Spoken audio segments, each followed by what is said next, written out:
Hello, how are you? Yeah, hi. Yeah, I'm good. Thank you. How are you? Uh, I am also fine, thank you. This call is regarding your interview, and we are going to test you on Java, Spring Boot, and microservices, and some portion of databases. So, before we get started, would you like to introduce yourself? Yes. So I'm currently working in an organization and I have a skill set related to Java. So my skill set includes Java, Spring Boot, and a little about microservices. Apart from this, we are using Oracle database as a backend. Perfect. And which domain have you worked on? Currently, I'm working in a supply chain domain. Supply chain domain. Perfect. So that seems to be very healthy technical stack and the domain. So if I Yeah. ask you to rate yourself in Java out of 5, how much would you rate yourself? Okay, so if you ask me 5 questions, I will try to answer at least 4 questions. Okay, I so can rate around 3.5, 4 out of all right, 5. all right. Okay, so we'll start with core Java. What is garbage collection?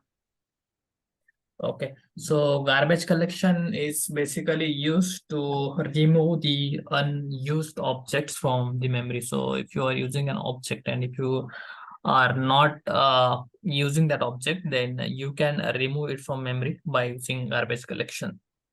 Great. All right. And what do you mean by dynamic binding in Java?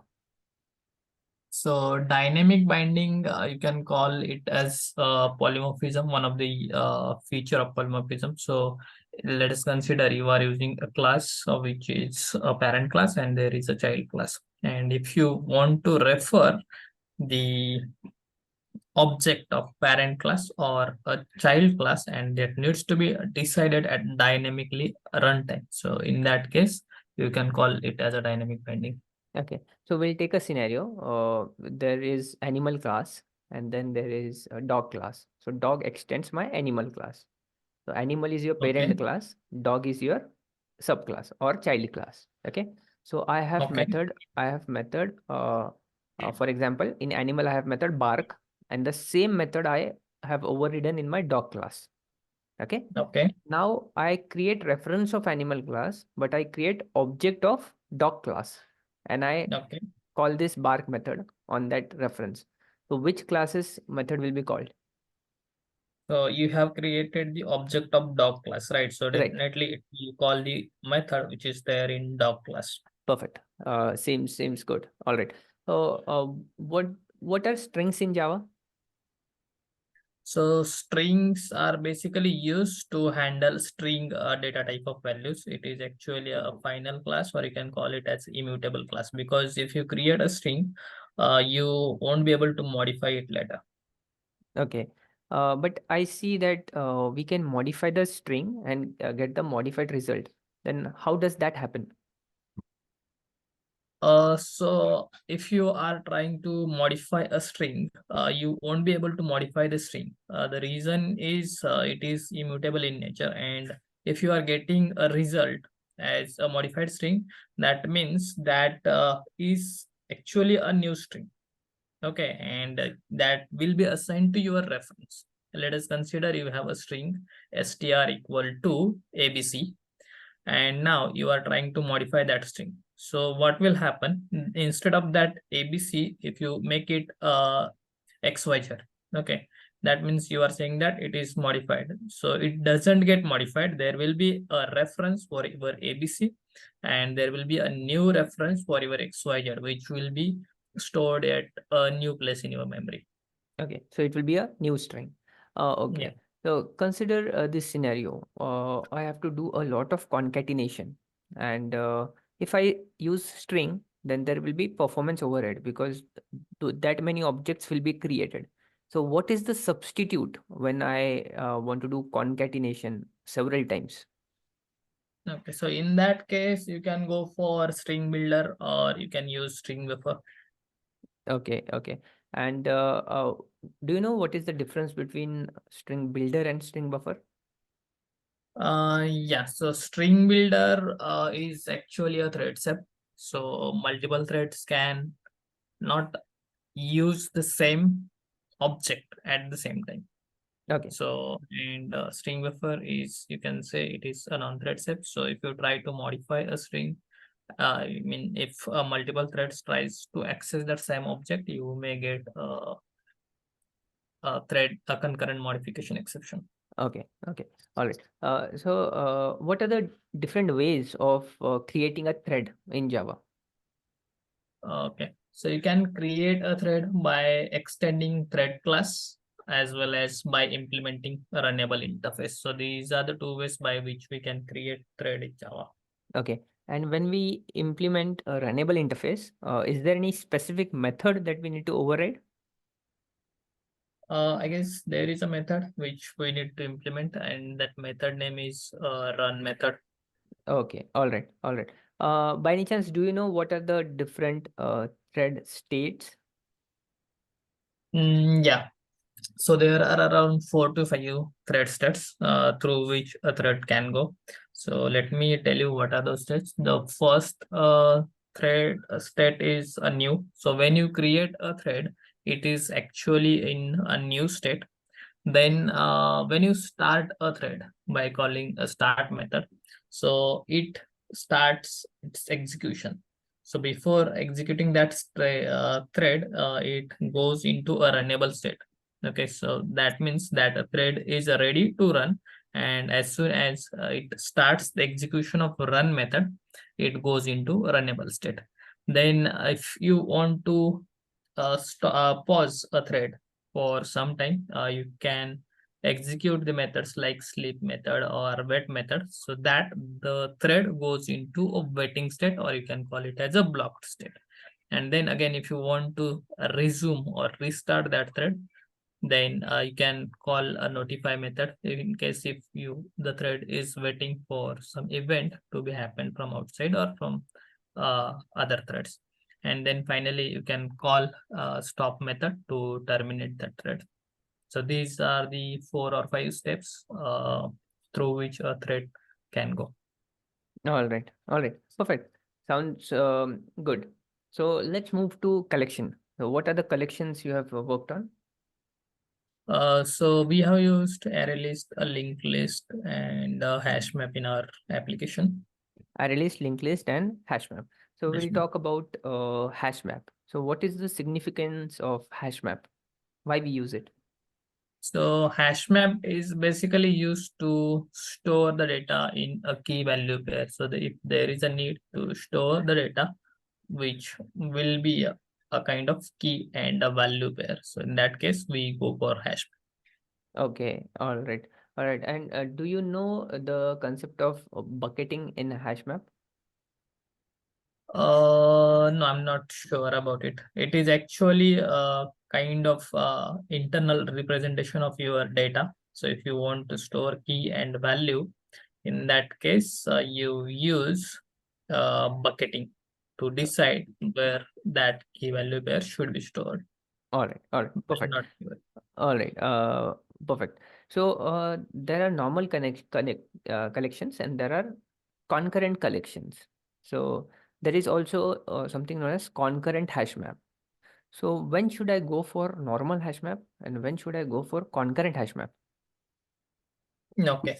So if you use a hash map, actually it is not a thread set. So when I say not a thread set, that means if you are performing multiple operations simultaneously on a hash map. Let us consider you are reading a hash map, and at the same time, if you try to modify the same hash map, you may get a concurrent modification exception.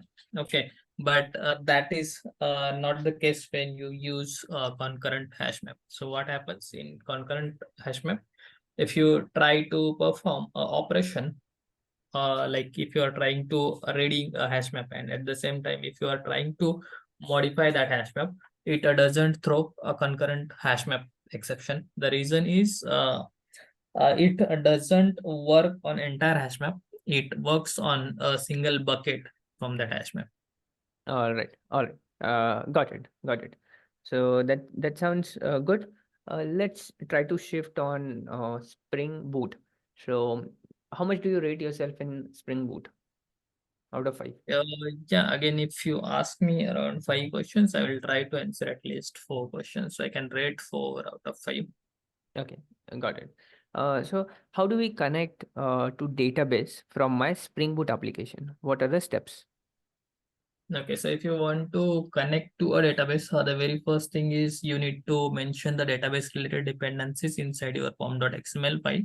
Once you have that dependencies, then you can mention the database connection related properties inside your application.properties file. So properties can be something like database URL where your database is located. Then you can provide username, password, and the drivers which are required for database connection. And then at Java side, you can simply retrieve the data source. In Spring Boot application, even that is not required. You can simply use a JPA repository or CRUD repository to perform the database related operations. Great. That sounds perfect. Now, consider this scenario. I want to write a REST API which will contact the database and return few rows from the database. So, what will be the flow in this case? Okay. So you want to get a few records from the database. So Yep. first thing is in your application, you will have a controller layer. So at controller layer, I will define a function which will be used to retrieve the data from the database. So first thing is I will write a get API, which will be used to invoke the results from outside. Like Postman tool can be used to execute that SVTP API. Then there will be a service layer where I will write the business logics, and then there will be a database layer, DAO layer, which will be used to perform the actual operation from the to read the data from the database. So if I use CRUD repository or JPA repository, so there are methods like find all or find by ID. So if you want to specify, if you want to retrieve a specific record, you can use find by ID method, which is available there in JPA repository. And if you want to specify all the records, you can use find all method, which will give you all the records for that particular object. Yeah, And this is the flow which will be executed when you try to read data from the database. perfect. Now you mentioned about services. So, oh, the transaction, where you are going to start the transaction, at service layer or at DAO layer? So the transaction, whatever you are performing, which is related to the database, will go at DAO layer. Okay. And then once you get a data from the database layer or DAO layer, and if you want to manipulate some data, that can be done at a service layer. For example, if you are getting a date type of object from the database and you want that to be formatted as per your need, then that can be done at a service layer, and then you can return the result from the controller layer. Okay. Okay. Okay, all right. So consider this scenario. I have a Spring Boot application and I want to monitor that Spring Boot application. So what are the libraries that I can use in my application? Okay, so you can use actuator as a dependency. So you can include that dependency in your application, and you can use the endpoints which are there for that, which are provided by that actuator library to monitor your application. For example, slash health is one of the endpoint which will indicate whether the application is up or not. Okay, okay, all right, all right. If I don't want to use actuators, is there any other way you are aware of for monitoring application? You can use Spring Boot admin server. So that also can be used to monitor your application. Mm, okay, You okay. need to register your application with that Spring Boot admin server, and you will be able to monitor your application. All right. All right. So, when it comes to deployment, where do you deploy your Spring Boot application? Okay, so when you have a Spring Boot application on your local, we normally deploy it using the Tomcat, which is there. We can call it as an embedded server, which comes with the Spring Boot. And for our own application, in our organization, we use a Liberty server, which can be used to deploy the application. Liberty. Liberty. All right. All right. Perfect. And how many instances of the Spring Boot application you deploy at a time? So you can deploy a number of instances, but normally we are having different environments for different instances. So let us consider I am working on a dev environment. So I will be using only one instance which is running on a dev environment. The QA can use their environment and there will be a same instance, there will be a different instance of the same application on QA environment. Okay. All right. Got it. So let's move to microservices. Why do we need microservices when we can build applications using Spring Boot? So there are many advantages of using microservices over normal monolithic architecture. The major is like if you have an application which is large enough, and if you want to deploy that application, or if there is a change in your application, so what happens in case if it is monolithic application, you need to bring down that entire application and you need to fix or you need to deploy that change. But in case of microservices, as we have multiple services, if there is a change in one service, we don't need to bring down all the microservices. You can simply bring that microservices down, single microservice, and then you can do the change and then deploy that particular microservice. So change in one service does not affect the other services or entire application. So that is one advantage, but there are some other advantages as well. Like let us consider debugging or deployment. So if you are debugging an application, in case if it is monolithic application, then it becomes a little bit difficult to identify where the issue is. But if it is a microservice based application, then you will be able to easily identify where the issue is or which service is impacted, because the microservices are a little bit smaller in nature. Okay, Okay. so these are the few advantages of microservices over conventional monolithic application. Okay. So what are the different modules in your application for microservices? Modules in the sense What are the like different microservices in your okay. application? So we have API gateway. So we are using Spring Cloud API gateway. So this API gateway actually acts as a proxy server, or you can call it as a front door for your application. So whenever there is an API which comes to retrieve data from the backend microservices, it goes through that API gateway. Then we have a discovery server which we are using. So Eureka server we are using as a discovery server. It acts as a discovery for all the services. So if you want to identify a service for communication, you can go to Eureka server and get the ID of a service and use it for the microservices communication. And there are different services like we have setting service, user service. So these are the different services which are built using Spring Boot. Yeah. So these are the two main components along with other services. Great. Sounds good. All right. So let's move to databases. What are different types of indexes? Do you know about index? Why do we use index in database? Indexes are basically used to improve the performance. So if you are firing a query, select query on your database, and if the results or number of records are high, in that case, indexes helps us to retrieve data faster based on the uh, indexing column. All right. All right. Do you know what is normalization by any chance? Normalization, I'm not sure. Okay. Okay. All right. So what is foreign key in database?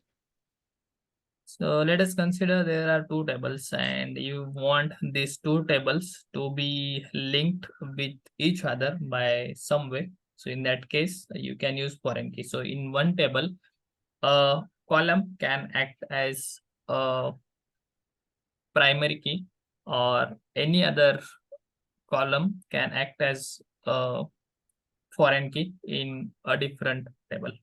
So you can link that by using a foreign key. All right. And what is primary key in database? Primary key is basically a unique key which can be used to identify a record in your database. Hmm. All right. All right. Perfect. So I think I'm done from my side. Do you have any questions from your side? No, I don't have any question. All right. Thank you. It was a pleasure talking to you. Thank you. Thank you. Bye. Bye.